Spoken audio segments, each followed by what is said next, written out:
Dadgummit. Man, Greg, can you help me, dude? I'm trying to pull up the Tampa Bay Lightning game. What channel is it on? Did we not get it on YouTube TV? I knew we were starting this way. Like, come on. Like, where is it? I'm trying to watch it, Trying to watch, the Dynasty, right? Play in the Stanley Cup playoffs right now. I mean, Yeah. where Yeah. are they playing, dude? Yeah, I'm just trying to remember how many cups do you guys have? Hey, we have one, all right? Leave us Okay. That's alone. 2 less than we do.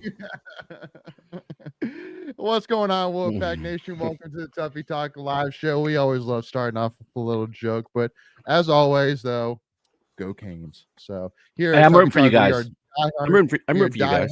Hurricanes. Hey, red, white, and black, Greg. It doesn't take that much of a jump. You see what I'm saying? Like, you look primed, ready to go to be a Canes fan at all times. Yeah. That's all I'm Yeah. saying. And if So, things keep going, my Rays may end up in Raleigh. So yeah, we'll see. So. yeah.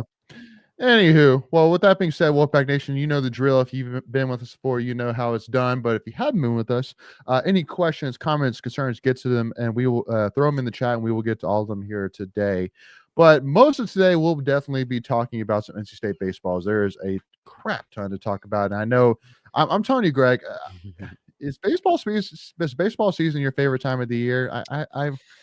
I don't know, man. I like if somebody were to ask me, I would probably say baseball. And honestly, I think a lot of people would be shocked by that. Actually, Yeah, it's definitely my favorite. I mean, I grew up playing it, and I've always had a fondness for it. I look, I love all NC State sports, but baseball is my favorite time. If I had to rank them, it would probably be baseball, football, women's basketball, then men's basketball, maybe. wow, I just like being in Reynolds. That's kind of the reason, and then wrestling in there, And then for sure. I owe softball a game. I owe a couple of sports games, but yeah, those are my favorite. Yeah, no, absolutely. Well, first of all, and I mean, I love what you were doing on social media recently. If I can bring this up here real quick, it was quite the show that you were putting on here with you versus Jane Smith. With Jane Smith from UNC. Everybody knows Jane Smith. Anybody who's on social media knows the Jane Smith account saying, yep, we were sleepwalking and Cal College got lucky. If we played a few more innings, the Carolina family wins easily. And you come back with you really should just stick to basketball at this point. A few more innings, maybe we just arbitrarily move the games from 9 to 12 innings. How many would you like? Yeah. I mean, did this one kind of hit you hard, Greg, or is it just that the fact that it was just Jane Smith that you just like wanted It's to Carolina. It's Carolina. Yep. I can't stand everything about them. And it's a rivalry. There, if you go even further, she even said, well, this was my first watching of the season. I'm like, well, no kidding. Point, like my point is there. Like thank you for making the point that I wanted to make. And look, you can kind of say the same about NC State fans. There's a lot of folks that just kind of get interested in baseball, like when we play Carolina or make postseason or whatever. But I mean, she truly, and I'm not even sure it's a she, to be honest with you. I think it's just some random troll account. But yeah, you proved my point. So I didn't even have to really try that hard this time. So thank you. Well, I mean, the one comment to her rebuttal about this is the only baseball series I've watched this year, but then a UNC fan saying, as a UNC fan, please stop. Like, so that's just great. That's I great think stuff. it's just one of those accounts that's not really liked by either side of the fan base. Mm-hmm. Yeah.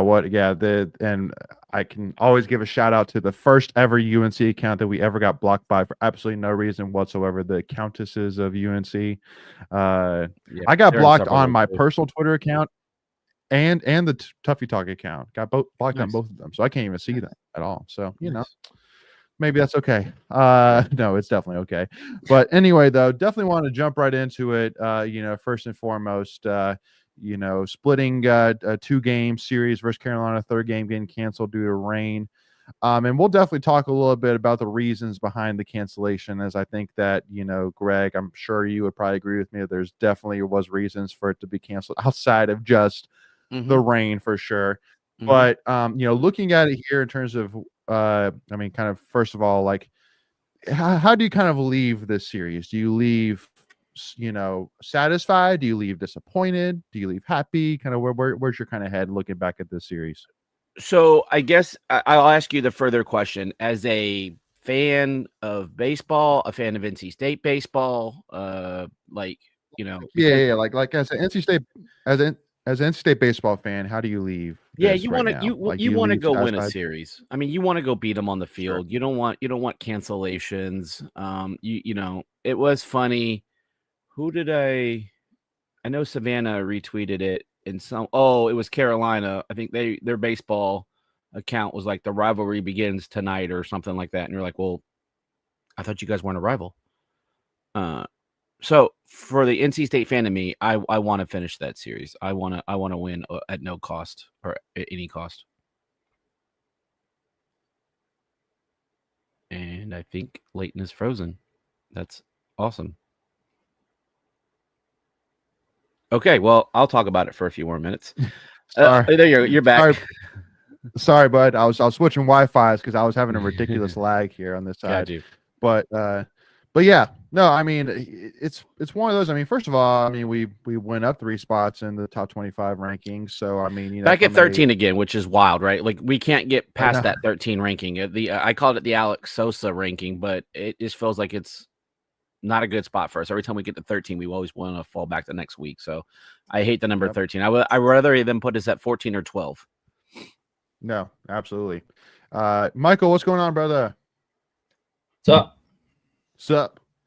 So how do so on too. I know I already asked Greg when the Tampa Bay Lightning play, but we're gonna move on past that joke. So Michael, how do you leave this UNC series? Do you leave satisfied? Do you leave disappointed? For you, I don't know. It's kind of like it is what it is. You're in the middle, right? You didn't win, you didn't lose. So I mean, let's put it this way. I think that yes, I mean, especially now that it was announced that basketball is moving from 20 ACC games to 18, so now it's not even guaranteed that state plays. Basketball, Carolina and basketball 2 times a year. You want every opportunity to beat Carolina that you can. And yeah, I mean, we were definitely like, let's put it this way: we were going into the 3rd game with the momentum.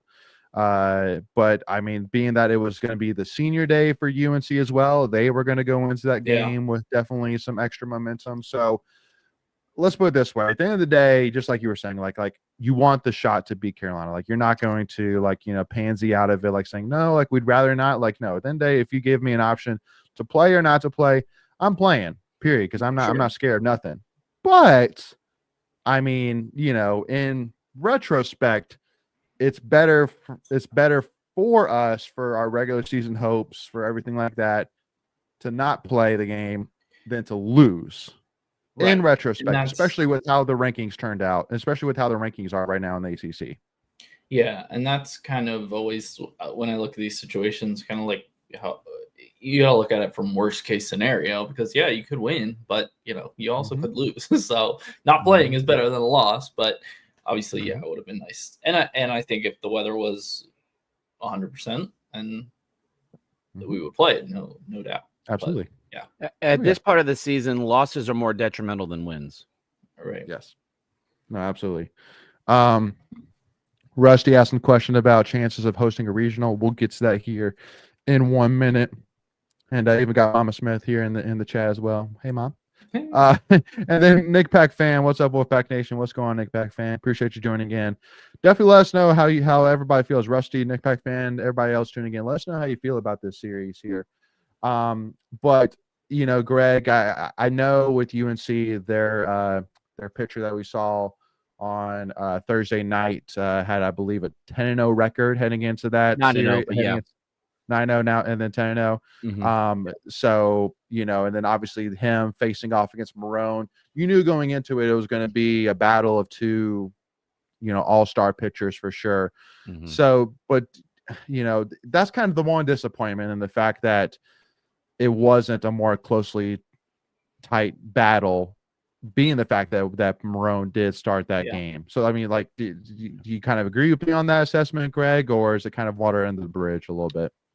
No, look, you got to tip your hat to Carolina. The one even wrote an article that Carolina changed their approach when facing Marone on Thursday night, and they just kind of, just changed the way that they, attacked the pitcher. even kind of worked on some different swing techniques. And they just ended up dinking and dunking us. They didn't really hit him around the yard. And then we also didn't really help ourselves in the fielding. We kind of made a couple of errors that led to some runs. So I thought Marone pitched well. He gave you a quality start, what I would call a quality start. Their guy just had our number. We didn't help ourselves. I thought, and again, I never know the game plans, right? So just looking at it from an outsider's point of view, I thought we swung at a lot of first pitches. I thought we made life a little bit easy for him. And again, I know he's a really fastball-oriented pitcher. So maybe the game plan was, hey, if you get a fastball, square up on it and do some damage. But we just didn't do that. And so you add those kind of things to the recipe, and it's not going to come out a beautiful meal. And it just wasn't. And it's worse when it's, the unearned runs. Yeah. Because that's just like, if a guy hits a home run off you, you tip your hat. Like, yep. When it's like, we could have been out of this inning with no runs, and we did it to ourselves. And that one's definitely more deflating, and that's just really hard to come back from. Yeah, I mean, they didn't, like, if you look at the exit velo on their hits, I mean, there was a lot of just putting it where we weren't. And again, like to your point, Michael, you don't have to hit a 400-run moonshot every time, right? They literally just gave us death by 1,000 paper cuts. It just felt like it. I mean, what was the final hits? They had 12 hits. And again, we had 2 errors, and they were costly errors. That they led to runs. So you just can't do those type of things against a top 5 team in the country and expect to come out and win ball games. It's just not going to happen. Yeah, I mean, Marone pitched.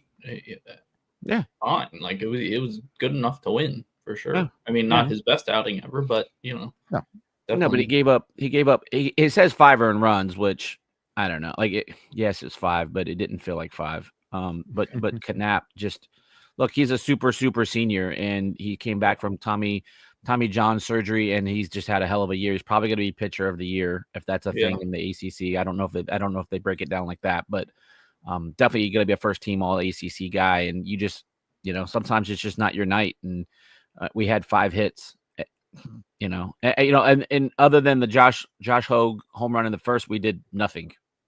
Yeah. No, it just, definitely wasn't, our day, but, definitely like you were saying and we'll talk about Fritton here in a second. Mm-hmm. Like, again, it's a battle of 2 really good teams that, have a good shot of hosting. And again, we'll kind of get into that here. Well, Carolina is definitely hosting. It's they're at top 8. Right. That was more of a combination of between us. But Carolina has definitely a good shot of being a top 8, which is, I guess we can kind of go ahead and then jump to that piece, which is, I kind of mentioned to you, Greg, at the beginning that there was definitely reasons beyond just whether to not play, that why this game was decided not to be played. Like you were saying, like to beginning about how losses hurt you more than wins do at this point. And being that UNC is really fighting to try and get a top 8 seed and host, the regional, and then would be the super regional if they win the regional. A series loss to NC State, even though we, at the time were the number 16 team in the country, definitely can hurt, especially with how top heavy right now, college baseball is. There's really, you could argue 10 to 12 teams that, could definitely have a case to be a top 8 seed. So, every little bit matters. Now, I do think it's a little bit interesting. I don't know if you guys saw this, that the UNCW midweek matchup got canceled for Carolina on Tuesday. Yep. They already canceled it. Well, so maybe another. Yeah, I made a comment about that. Like, you can call that 24 hours in advance, but you make us sit around for 6 hours and wait. Yeah, truly. True. But but then for us, kind of like we were saying though, because and I guess I can bring up here, the current ACC standings and kind of we can kind of get to that a little bit here. But right now for NC State, you don't necessarily control your own destiny, but as long as so this is from Rob McLamp. The ACC standings right now: FSU is 16-8 in the ACC, a 667 win percentage, and State's at 16-9, a 640 win percentage. And then Georgia Tech's in third, 17-10. Carolina 16-10.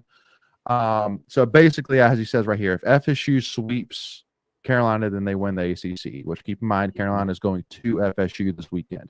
If FSU wins 2 out of 3, NC State has to sweep Stanford. If FSU wins 1 out of 3, aka UNC wins the series 2-3, NC State must win the same number of games as Georgia Tech to win the ACC. So let's just kind of go at the more than likely, which is that FSU wins the series. So 2 games out of 3 is what I would suspect. I would be shocked if Carolina or FSU sweeps the series. As I mean, FSU's a better team, but Carolina, as you saw on, yeah, well, exactly. But I mean, as we saw on Thursday, UNC is good enough. They'll have one game. They should have one game that they're just hitting the ball incredibly well. Yep. So if that's the case, then State has to sweep Stanford at home this weekend. So I mean, Michael, what's your kind of thoughts on like the likely scenario? What's your thoughts, I guess, likely scenario, and what is your gut feel about our likelihood to win the ACC regular season title? Yeah, it's always hard to predict a sweep, but I mean, if going back and looking at the whole schedule, it's pretty much like if you had to pick one, it'd be this one or Cal, I think. So I think there is a good chance at home we could win all 3. But yeah, I think we at least get 2 out of 3, and then that means we're rooting for UNC. But so I'd rather sweep. Not rooting. Not rooting. Accepting the results if they win. I mean at this point, Greg, being that Avon still to this day has not won a single ACC title. I mean, can we not just even say rooting for Carolina just so Avon could win a title? Like, I'm borderline okay with that, honestly. Yeah, I'm borderline. I stand on principle. And you think Avon would support that? I think he would. Yeah. You hope they lose. For him to win a title, though. Yeah, but you hope they lose. You're not actively rooting. I will never actively root. I'm okay with them losing. 1000%. I want them to win game 1, and then I want them to lose the remaining 2. There we go.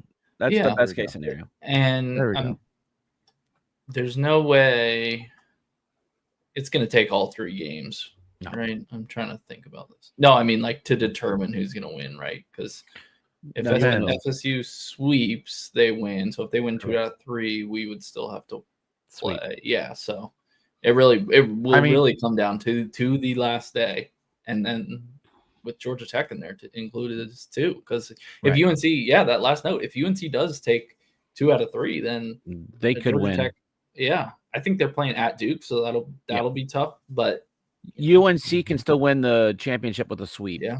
Mm-hmm. Yeah. Right. So we don't want that. Well, they have to sweep, and then we have to lose 2. So there's some things. State can still finish doing all of the math and everything like that. At this point, State could finish as low as 8th. That's how close the league is right now. That's crazy. First to 8th, yeah. That's insane. Yeah, I mean, so really to kind of summarize it, at the end of the day, like, we got to go take care of business. Stanford's coming into town. They're 9-18 in the ACC. They're a very talented team that just, I mean, a lot just hasn't gone their way. I mean, and very talented in terms of they should their record doesn't truly say, the talent. It doesn't truly reflect how good this team could have been, for sure. I mean, they've got some decent wins. I mean, they've won 9 ACC games. They're not completely trash. No. Now, the interesting bit of news is their starting shortstop just went into the portal today.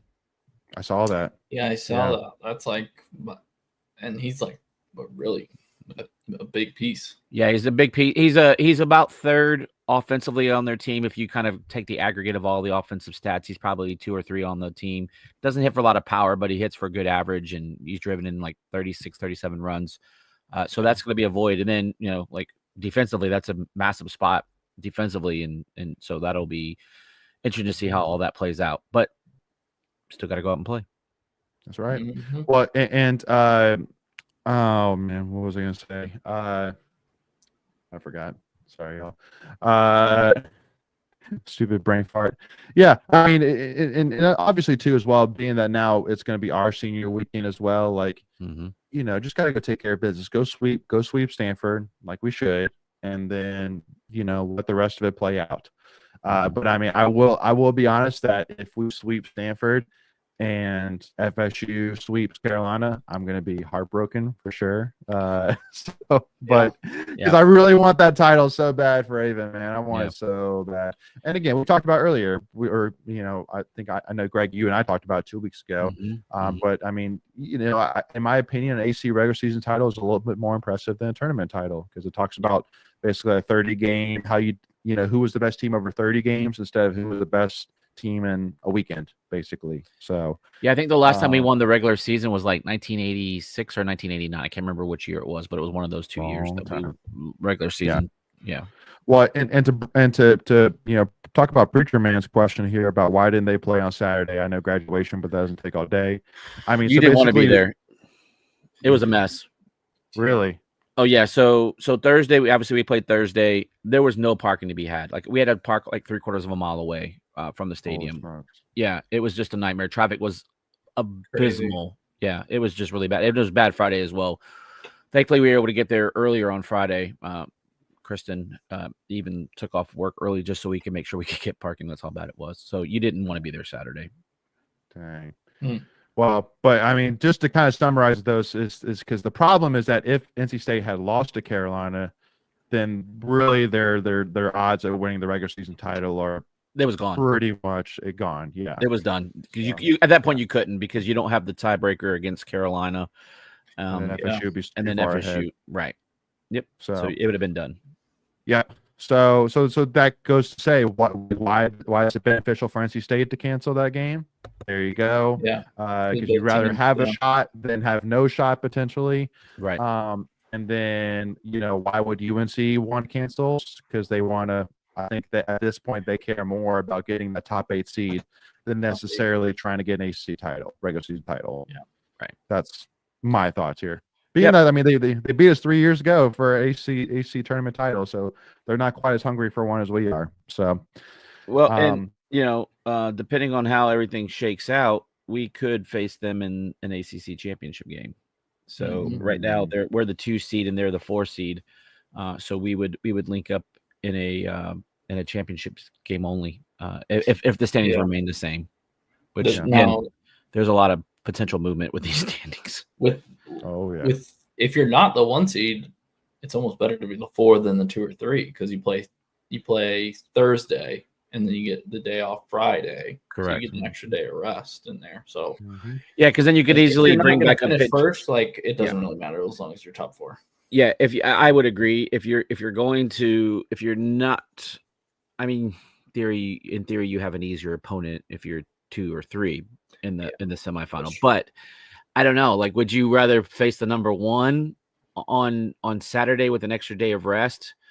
Because then you could potentially bring back a pitcher from Thursday, depending on how many innings they threw, or if you made it to the championship, you could definitely bring somebody back from Thursday into Sunday. Or if you finish 2 or 3, it's a normal 3-game series, Friday, Saturday, Sunday, assuming you make it all the way to the championship game. I don't know. What do you guys prefer? I mean, rest or a higher seed? I guess that's really what the question becomes. I think in a 1-game scenario like this, I don't think there's a much difference between playing the 1 seed and playing the 2 or the 3. I mean, the top 4 teams, as we've seen in the ACC, are all good. So pretty equal. Rest, yeah. Right. I mean, 1 through 4 is going to have no more than probably 2 game difference between 1 and 4. Right. Well, especially too, because I think we've seen as well that rest doesn't always necessarily mean you play better. Because we've also seen the other side as well, where a team that plays in back-to-back days, like let's say they win the previous day, they have momentum, like they're warm, like they're they just saw some action, they're ready to go. So it's like it's kind of like a little bit in hockey, where it's just because you sweep the team and the team that you play against goes 7 games doesn't necessarily mean that you're going to be the better team because you haven't played in a week while they just played 3 days ago. You know what I mean? So yeah, I would definitely say, take the higher seed, but again, unfortunately it's baseball. There's so much, a bit of luck that's kind of unaccounted for. bracket luck, as we like to call it. So, but also too with how things go as well with, who gets hot on what day against what team. I also think too, there's also some benefits here. Like if just some what if scenarios. If you play on Thursday and you go extra innings, you're not having to go quick turnaround the next day. So you'll have a day of rest, right? Whereas, and again, if you're the number 2 seed, you want to play first, not second, because again, if you have a late game at 7, the turnaround's at 5 p.m. So if you go extras or do anything crazy, again, another quick turnaround. So there's definitely some benefits of being the higher seed and going first in these games, or playing first in these games. Yep. So I do want to ask you guys a little bit here, because I was looking at the season stats for the team here for baseball, and let me pull it up here. First of all, the first thing that stood out was from a pitching perspective. Y'all remember that Duden's after that first game where it was raining, how he had like a 16 ERA or something like that? Yeah. And now it's finally come back to earth, and he's sitting at a 2.77 ERA. So I was like, thank goodness. Finally, it's where it pretty much belongs. Maybe even should be a little bit lower, but but I do want to ask you though, because that is actually one disappointment, is the fact that we couldn't see Duden at all again in the Carolina series. Not necessarily if I were to kind of think about where it would have been a good place to fit him in. I mean, really any place, but like where's like a spot where, because like both games were handled in their own different ways. Where Duden, ideally, you'd love to see him like in a tight spot, and get him and bring him in to get the job done, which fortunately and unfortunately was never necessary between those two games. So, but I mean, it was setting up beautifully for that third game for him to come in, for sure. It was setting up beautifully for that. So I mean, but I mean, is it kind of one of those things that it's going to be 2 weeks between his last appearance? I mean, do you have any concern at all about, Greg, about He pitched against UNCW last week. Tuesday. Okay. Yeah. So he pitched like 3 innings, 2.5 to 3 innings, something like that. Basically closed out that game. No, look, the ideal situation, depending on who you talk to, because let's be real, by looking at these stats here, you have these, the 4 names there, and Heath Andrews has definitely struggled at times in ACC play. He had a very good outing against Clemson, but then he had some not so good outings. So the kind of the rumor mill, if you will, because initially that Sunday starter was to be announced, and so like you brought Marone up from a Sunday start to a Thursday start because his other start got washed out against Miami. So you had rumors, maybe you see a Nance, maybe you see a Duden start that Sunday game, but that didn't really become a thing because they'd already announced that Heath was going to start that game had it been played. But you probably would have definitely seen Duden on Sunday. I don't think there's any doubt about that. You would have seen Duden. You probably would have maybe seen like a Coop, maybe even a Van Dam for an inning. You would have definitely pieced something together. I feel, but it just didn't happen.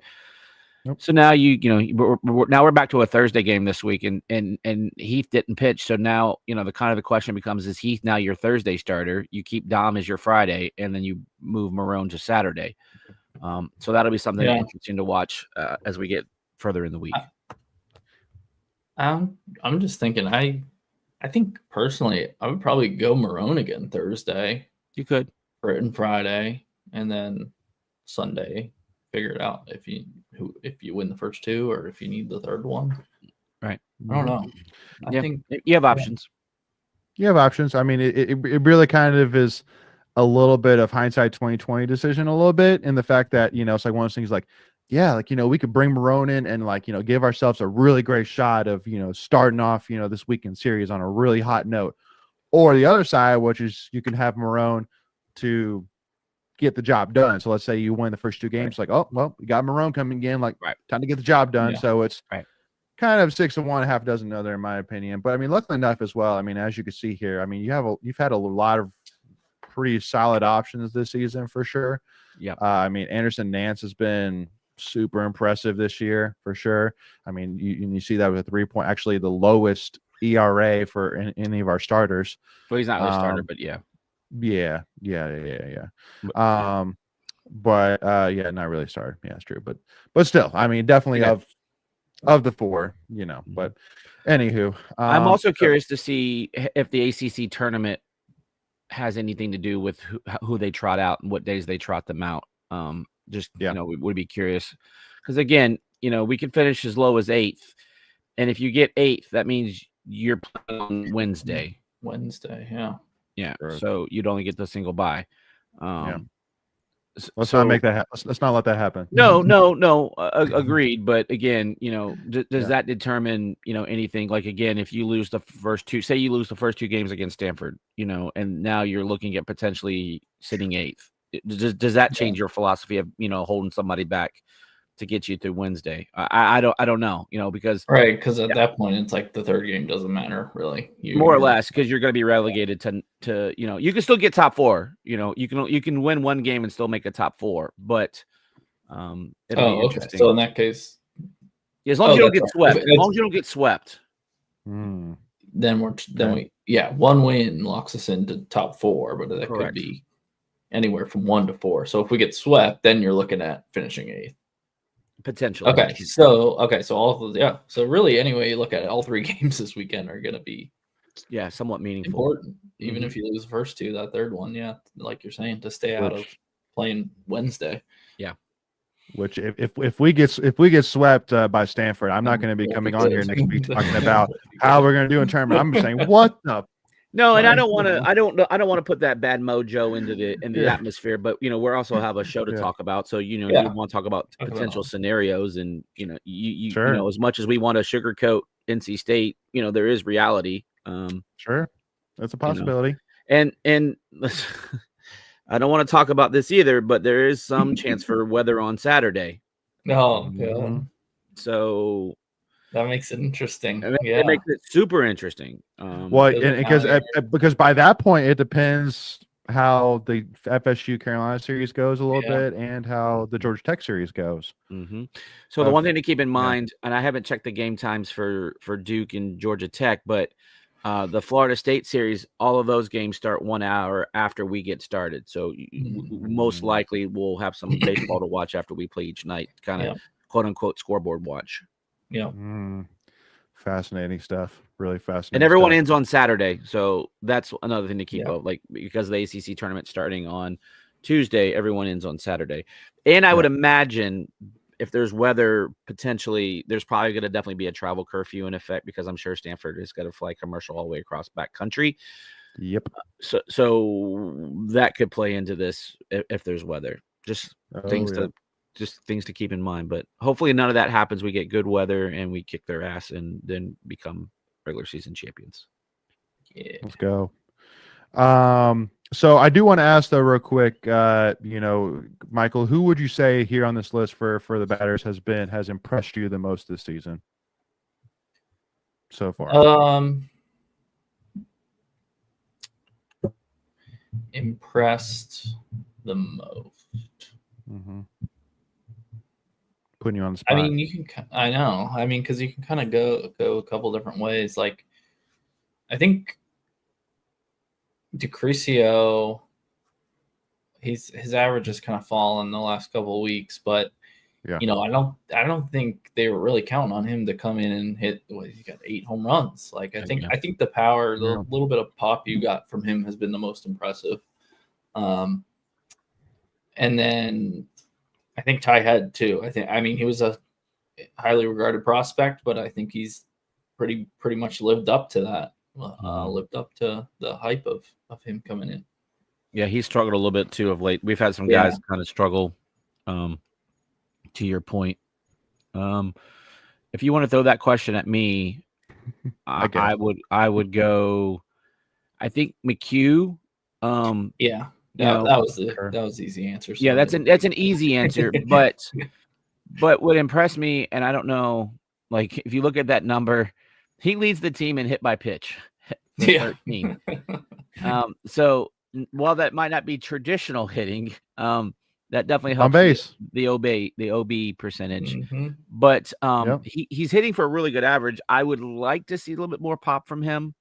You know, it's something we kind of talked about, I think, last week or week before. But again, he's got a really nice stroke, and so he's leading the team in RBIs, and every time it just feels like he's up in a key position. But I would like maybe his home run total doubled. If we can get him to like 15 home runs, 16 home runs, I think that would do something. And I would be okay if his average dropped even 20 or 30 points, because that still means he's hitting 350, which is pretty phenomenal. Absolutely. Yeah. So I think he's been a nice surprise, especially coming over from VCU. You're not sure how that's going to play moving up in competition. So I think he's done a really nice job. And then Sosa's gotten really hot of late. He's been good the last 3 weeks. Oh, sorry. Did I take your thunder? I'll let you talk about it. But believe it or not, but when I asked that question originally, I had Sosa circled mostly because when Cozart had, moved on, there was definitely a lot of hype, pressure-ish around Sosa to really try and fill Cozart's shoes. And I mean, I'm not going to sit here and say that he's Jacob Cozart, but I'm going to say he's done a pretty darn good job this season for sure. I mean, hitting 312, has a 5.80 ERA, which leads the team that starts. I mean, you see, who is it? Jacob Beckel there with the 1,000 slugging percentage, but but I think he's fit the bill. Let's put it that way. He's got I think the only knock is you probably would like to see his strikeouts come down just a little bit, and I'm sure he would even tell you that. Probably like about 10 or 15. But he's definitely cut down on that as of late. So I know he's a really good catcher. I mean, he's got a 993 fielding percentage, which is really good. Awesome. So you're getting a lot, especially from a guy that's playing behind the plate, that I think any catcher would tell you that their defense is more important than their offense. Oh yes. So, to get those numbers from a catcher, I think you're doing something, because it's a lot of work to catch, especially now as it's starting to get a little warmer. It's a lot more effort to get out there and do your thing. And I think you play, twice as hard, other than the pitcher. You're the next most involved with the game. Yeah, absolutely. And I mean, obviously we could talk about Braden Fraseman, because I think in terms of like who's been the hottest at any point this season, I mean, Fraseman during that Clemson series was downright, like immortal, if you want to use that word. So, yeah, but he's kind of had some struggles since that series. Correct. We've had a couple guys just kind of hit some walls the last couple weeks, and of course the record would indicate that we've had some guys struggling. Right. So, but I do want to kind of jump into now about kind of how are things looking for hosting. I'm unfortunately right now I'm kind of in a situation where I feel like, because right now RPI I think we're at 25, I think 25, which I mean a lot of that has to do with, I mean, obviously midweek wise, I mean it's honestly been better off we just had canceled every single midweek game to for the whole season to start. That would have been nice. I mean, we did jump up 4 points, which is nice. So you're inching closer where you kind of need to be to the question I think you're getting ready to ask. Right, which is basically because let's put it this way: if NC State wins the regular season title, I would be shocked if we didn't at least get top 16. I would be shocked. Like, just like how could you be the regular season champ of the second toughest league in college baseball and not be one of the top 16 teams in the NCAA tournament? That would be something I could not wrap my head around. But go ahead.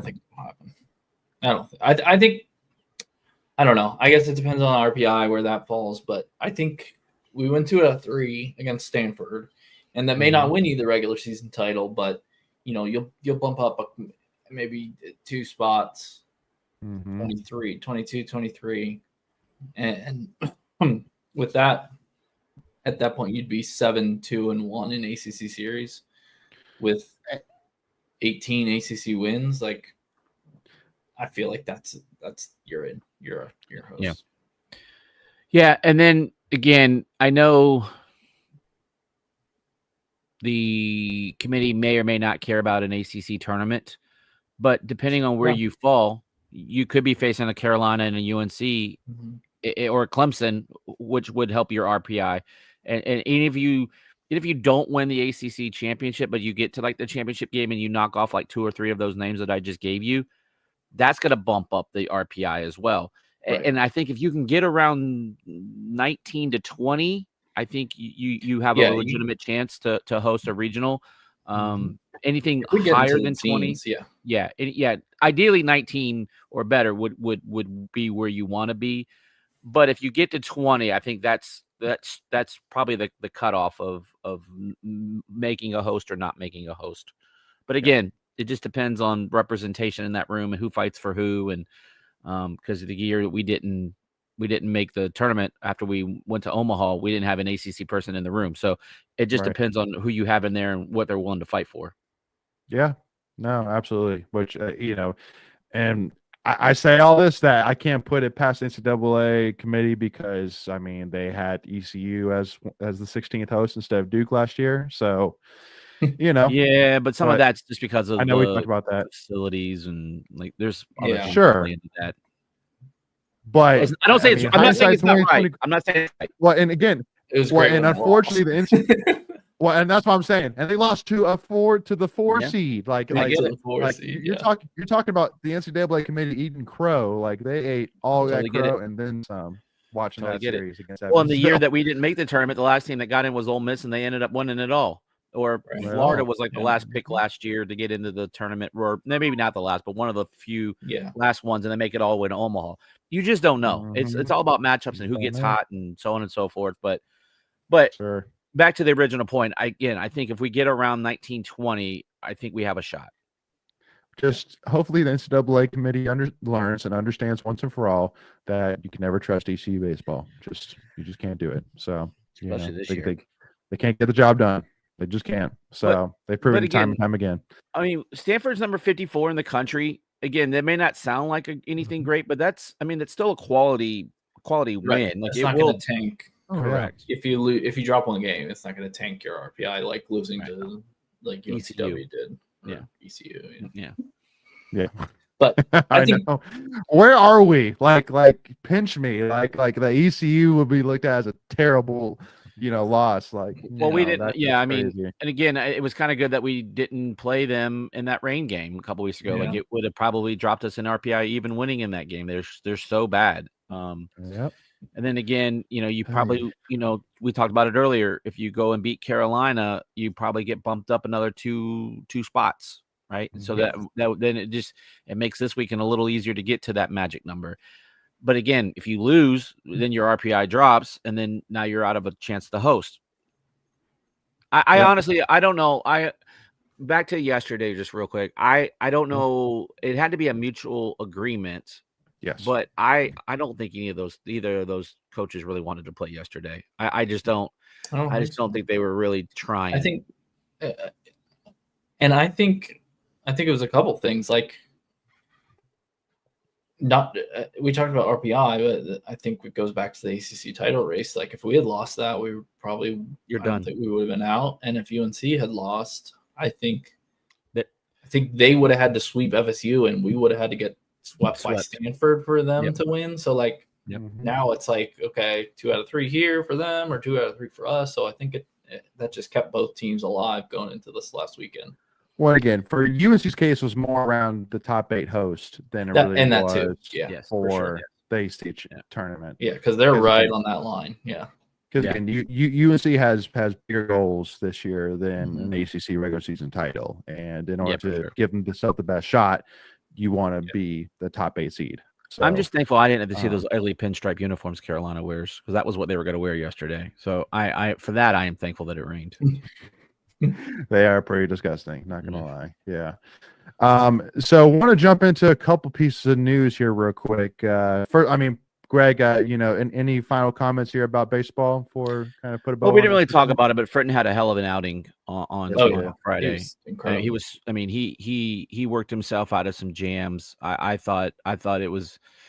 The numbers may not bear it out, but just the situational stuff that he got in and out of, I thought he moved around that lineup really well. Again, what we did what they did to us on Thursday with the death of 1,000 paper cuts, we did the same thing to them on Friday. You know, we didn't hit any home runs on Friday, but we very good situational hitting, very good 2-out hitting by the team. We put up some serious runs with 2 outs in a couple of innings. So I thought we rebounded really well from the night before, and then we would have put ourselves in a really good chance to win the series. But it's gonna be a fun weekend. I hope people come out to the Doak Senior Day on Saturday. We got 4 guys that will be walking: Jacob Denise, Justin DeCrisio, Carson Kelly, and Matt Willitson. Oh, man, Matt Wilson's gonna be a tough one. Yeah, well, he walked last year, so he may or may not do it again. I don't know. I don't know what the protocol is for that, but. Yeah. So let's go out and send these guys off. We need the Doak rocking this weekend. We need all the energy we can get to try to win a regular season ACC championship for the first time in like almost 35 years or something like that. At least, yeah. So Michael, any final comments for you for baseball? No, I'm just like Greg said, excited for this weekend. Let's do it. All right, so I want to kind of highlight a couple of things. First and foremost, One Pack NIL is throwing the 3rd annual NC State football celebration taking place on June 17th at the North Raleigh Golf Club, I believe. But anyway, the script, all the details are Northridge Country Club. Northridge, yeah. Northridge Country Club. There you go.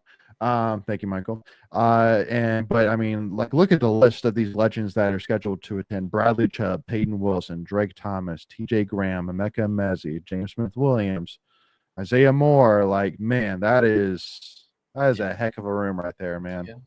So if you're interested in attending, it's a great opportunity to raise some money for NC State football NIL, which, regarding primarily Savage Wolves.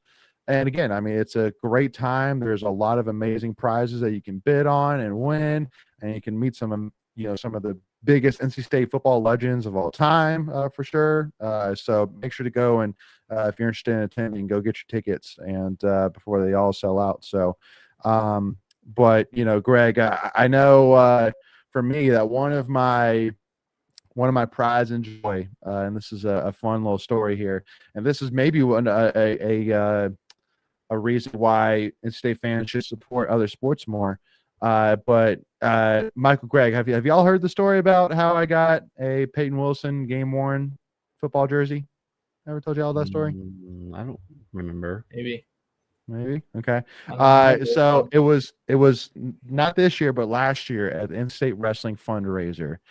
And I remember at the NC State Wrestling run fundraiser, and basically at the fundraiser they were doing trivia, and it was like the second question, and they asked some trivia question. I don't know. I was, because it was casino night, so I was playing blackjack or whatever, and my dad got the question right. And so basically, if you got the question right, you got to go to this table with all this NC State stuff and basically pick an item that you want. Well, my dad walked up to the table and saw this thing that looked like a jersey that was folded up really, small and tight. And he picked it up and he held it up, and it had number 11 on it, and NC State, and like the 3 stripes and everything. And he was like, but there's no nameplate on the back. So he was like, cool. And so game brought to me. Well, I was a former football equipment manager, and I was doing some research trying to figure out, because I was like, it looks used, so did some research, and I was like, there's only one game where that jersey, because it also too was the Pack United, had the Pack United insignia on it, and I was like, there's only one game that I can remember that we wore that jersey, Pack United, and that was unfortunately the 2002 game versus Boston, 2001 versus Boston College. No, not 1, but 2021. You mean? That's why I was saying, yeah. 2021, 2022, whatever it was, versus Boston College, and the game that we were trying to go for 10 wins and go undefeated at home and whatever. But I was like, it made sense, and so I reached out to Country, the head equipment manager. I sent him pictures, being like, I sent him like the size of it and everything, and I was like, is this Peyton? And he's like, yep, nope, that's Peyton's. So I was like, oh my gosh. And then it was announced like maybe a week later that One Pack NIL for the football celebration that Peyton Wilson was going to be a special guest. I was like, oh buddy. And so I told my wife, I'm like, we're going. I don't care. I'm getting this thing signed, period. And I'm going to hang that puppy up, and I was going to be there forever. And luckily enough was able to snag him and get it signed. But I told my wife, I said, if the house burns into flames, that I'm saving you and my dog. And I'm considering if I'm going to get our, all of our important papers or get the Peyton Wilson jersey. It's going to be a tough decision. I know, that's why I'm saying. I'm like, I told my wife, I'm like, even those are important papers, I can always reprint them, but I can't reprint that Peyton Wilson used jersey. So, yeah. But anyway, so that's what I'm just saying, folks, that it sometimes pays to support NC State. That's all I'm saying. You get some cool memorabilia like that. That again, nobody really knew about that. It was there, but I guarantee you, if they knew that it was a Peyton Wilson jersey, it wouldn't have just been sitting there as a prize for a trivia question. I can promise you that. So it would have been signed by Peyton Wilson's and given and auctioned off for some good money for sure. But anywho, so again, y'all, make sure to go and support these guys. Let's go raise some funds. Boss to again be a part of an amazing night that has a ton of fun. All the coaching staff, current players, former players, NC State legends, you name it, is a blast. Go and check them out. But I'll be there. Let's go. Greg Delay, dude, man. You gotta let us know what you win, man. You gotta let us know what you get, bud. Good stuff. Well, once Kristen sees the price tag on some of that stuff, she's gonna be like, "Yeah, we're good." So we'll have to talk her into something. Maybe she'll see something good she likes besides me. There you go. Well, and it's definitely a little bit of a dressier event, Greg. So you gotta pull out the nice stuff too. I already got my stuff. I'm ready. I'm ready. I love it. I'm ready. Now the other thing though, which I wanted to bring up, and this is more of kind of the negative side here for sure, but this tweet kind of really poked a thorn in my side. AC Network coming out saying 9 teams from the ACC are in the NCAA softball tournament, the most in conference history. Keep in mind, 9 ACC teams made it to NCAA tournament. Is NC State one of the 9? Nope, they aren't. Ew. So I'm saying this. Say what would y'all say? I said it's okay. We'll get there. Yeah. Well, and yeah, no, and we'll get there again. I'm still in full believance of Coach Lindsey Leftwich for sure, but I'm also sitting here looking at the chops, being like, please, like, come on, just like let's go, let's get in. But also too, as well, it definitely proves to the point that the ACC in terms of softball is incredibly tough for sure, incredibly tough. I mean, as you see right there, 3 teams in the top 15. And I mean, even Virginia Tech, who's down there at the bottom. I mean, they've been a predominant top 15 team in the country. Stanford's been up there. So Cal's been up there. So again, ACC is incredibly tough now. So just like I saw this more of kind of from both sides, where it's like on the other side, one side like okay, like good for the ACC, love to see that. But the other side's like, I'd love to see NC State in this thing. Let's make it 10 next year. Like, come on, let's make it 10. But anywho, so again, just year 3, let's make it happen. Let's get it done. You're starting to see Coach Leftwich bring her players in. Yeah. The recruiting class. Good recruiting class. Good recruiting class for sure. Great recruiting class, actually. But also too, in other news, I mean, obviously got to give a shout out for NC State football, starting to finally see some transfer portal news, getting a linebacker. I didn't say great linebacker news. I didn't say great transfer news. I just said it's news, which is that it's got a transfer linebacker from Wake Forest, got a tight end transfer from Nebraska, and then the North Texas cornerback. We talked about him last week. And then there was one other guy, I can't remember. But anyways, I mean, obviously, Greg, I'm assuming from your reaction, nobody's really moved the needle much for you. I just don't know what to expect. I mean, look, you're bringing in guys that have multiple years, which is always nice. So that's probably the positive, right? I just don't know how much they're going to contribute year 1, right? And I think there'll be nice additions. I don't know. I don't think that, to your point of the story you just told, I don't think we just got the second coming of Peyton Wilson. like, can they be contributors? Sure. I just don't know what kind of contributions. Tight end, I feel like we're in pretty good shape at tight end, but maybe I'm wrong. Gus Ritchie, I mean, he's kind of the future. I know you only got Jolie for this year, and he'll be gone. But yeah, I don't know. I mean, 3-star kids. You do have they're coming from group of 4 teams, so I guess that is a positive. Yeah, I like the cornerback from North Texas. I think we talked about him last week. Yeah, Ryan Nelson, I think is his name. Yeah, first I think team. it'd be good. Yeah, first team guy. Yeah, I think he can come in and contribute. I just don't know about the linebacker from Wake Forest. Yeah, I think he's more down the road. I think they did a lot of the linebacker work earlier already. I feel pretty okay at linebacker. I think they've brought in enough guys that they'll find somebody. I think you're still a little thin and at safety and then on the defensive line, but it's a different scheme, so it's kind of hard to figure out where everybody's gonna fill in. So we may be okay, but yeah, it's just one big question mark on defense. It's just crazy that it's the middle of May and we're still bringing guys in for it's just different times, and I guess just it just kind of keeps guys just keep kind of rolling in, and then it's like I thought we were good. Like I mean, like are we gonna keep taking guys into the summer? Like when are we locked in for this roster? And I guess that's just something to.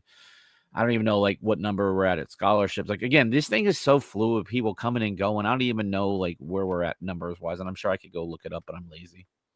Yeah. Again, it's just.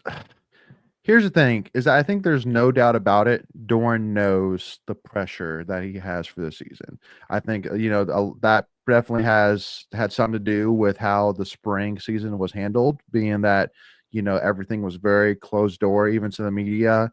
No spring game. Like I think it really is a lot of business. I mean, then the fact that like I don't know about you, Greg, but I didn't really hear much at all in terms of like usually you kind of hear like who's like standing out at spring practice, who's struggling, like injury stuff. Like I heard almost nothing at all. No, they kept everything pretty close to the vest this year. Yeah, I know they had like 1 or 2 coaches availability during the thing. Like normally, the almost coach every comes day. out. Almost every day. And I don't know. I kind of feel like this is kind of the basketball effect too. It was so Will Wade when spring practice was kind of in full gear and bringing guys in. I just think it's kind of overlooking it a little bit. Yeah, and again, it's Doran's been here for so long. It's just kind of just putting along down the track, and there's just nothing really to get excited about. Again, we didn't bring in the second coming of any of these Mount Rushmore guys that we've talked about over the last 5 years. Guys that are getting drafted in the top 3 rounds of the NFL. We just haven't had that guy right now. No. So with that being said, I mean, just just got to get the job done, and again, got to get it done first and foremost against ECU. Cannot state enough how big that game is going to be. So, but again, we'll get there here for sure. Speaking of Will Wade, for sure, I think that this is probably the first week in a bit where there hasn't been a commitment. It seems like it's almost been a weekly routine that a new player has committed. I mean, probably the biggest news is Queer Copeland officially arriving, and also to Matthew Abel officially arrived on campus this week. So that's big. There's obviously a lot. We talked about last week with PJ Haggerty. And kind of where he stands, which I know he still it seems like still kind of testing the NBA waters here a little bit, but once again, I mean, unless he just has an insane workout that propels him somehow into some kind of a guarantee of him being a first round pick, which is almost no way that's going to happen, then I mean, he'd be crazy to give up, going back to college. And so we'll see. I feel the NIL package we're offering him is probably better than second round draft pick money. Very much so. No, again, not knowing the numbers, guaranteed. But yeah.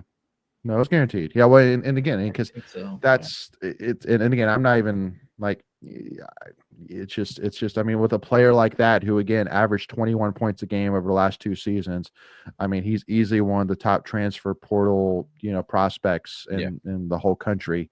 And so, yeah, he's going to come with a pretty penny, and but he is a guy that has had the ability to show consistency, and not at a group of 5 level. We're talking, playing against the best, teams in the country, and he's been able to do that repeatedly. So, I would not have any issue whatsoever with investing in a guy like that. If we're especially if we're setting the goals that Will Wade did, saying we're going to be at the top of the ACC and we're going to make the NCAA tournament in year 1. Like, you need a guy like that. Sure. But again, I mean, it's kind of crazy though that, believe it or not, we're almost at the end of this. I mean, you only really have 2 more spots to fill.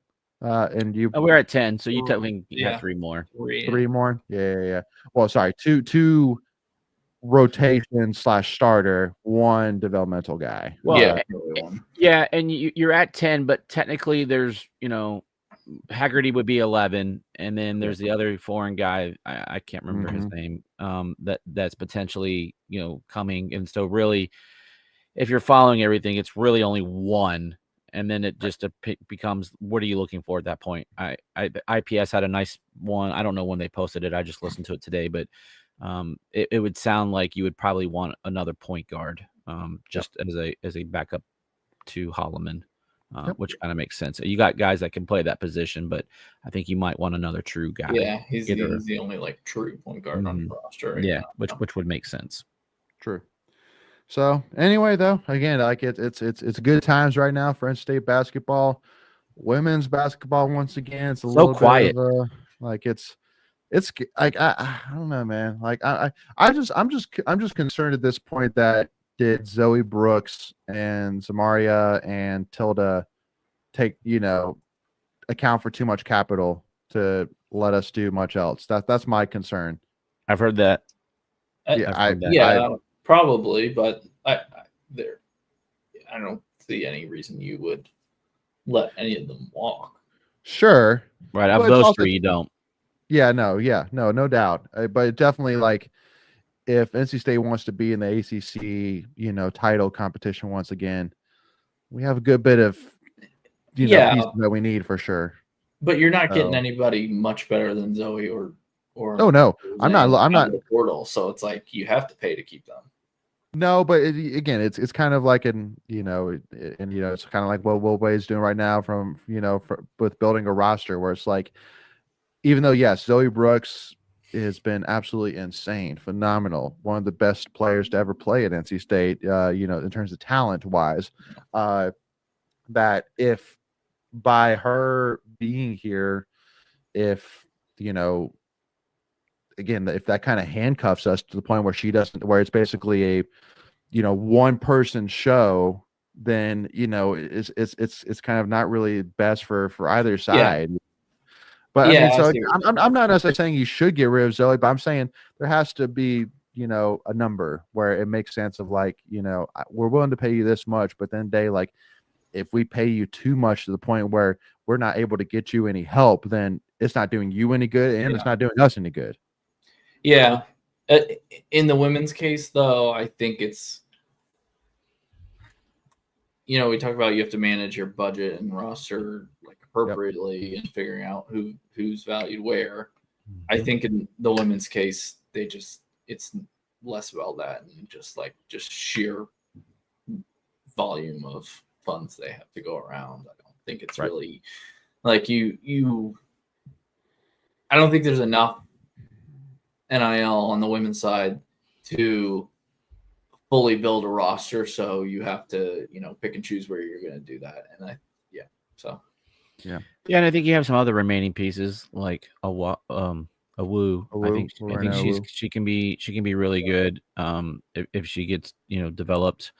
For sure. You're bringing in a couple of highly regarded freshmen, and so they're not going to demand a lot. And if you really think about it, I think as far as the way I don't know this for a fact, but I think if you had to take into consideration how we're going to do our revenue share and the percentage, Mm-hmm. I really feel like women's basketball is going to be like a small market team, like, for like a baseball, analogy. They're going to be like a Royals or a Rays type thing where you're just going to have to do really good player evaluation and get the most bang for your buck in those, and then supplement with your freshmen and then hope that they pan out. Yeah, absolutely. Anywho, so with that being said, Wolfpack Nation, again, really do appreciate you tuning in. Also too as well, Preacher Man, thank you. We got to give a shout out to Trent Hadley as well, winning the Pan American games as well at the 97 kilograms. So huge shout out to Trent again. In my opinion, the number 5 greatest wrestler in NC State history. By the way, in my opinion. By the way, how much is 97 kilograms? I hate wrestling does it like in the international kilograms. 97 kilograms. Hey, no one knows this shit. Like, pardon my language. Everybody in the country, everybody in the world except for the U.S. We're the best in the world. What is that? Let me see if I. Well, just based on what he wrestled at, is that like 75 ish? I think he moved up though, because he was kind of 80. like. Well, he wrestled 197. Yeah, I think he's over 200 pounds now. Oh, okay. Yeah. Oh, yeah. Let's see what it is. But my point still. Yeah. What the hell is what the hell is 97 kilograms? That's 214 pounds. Yeah, it was way off. Over 200. Yeah. Yeah. Which is get it together, world. You should be on our system, not the stupid metric system. Which I guarantee you that 214 pounds of Trent is 99% muscle. That dude is ripped. Yeah, he's a beast. But anyway though, Wolfpack Nation, again, really appreciate everybody tuning in here to this. Really do appreciate the comments. Excited about in-state baseball for this weekend. Make sure to go and just like Greg was saying, support the guys. Let's pack the dope. Let's make it rowdy. Let's make it crazy. Thursday night, Friday night, and then Saturday afternoon. Let's get the job done and go win an ACC regular season title. Lock up that number 1 seed.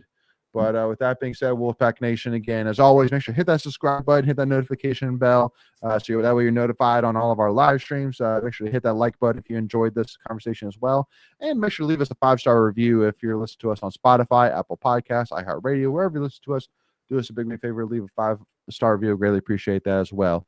And give us a follow, Tuffy Talk now on Twitter, Instagram, and TikTok. But with that being said, y'all, as always, go Pack, y'all, and beat Stanford.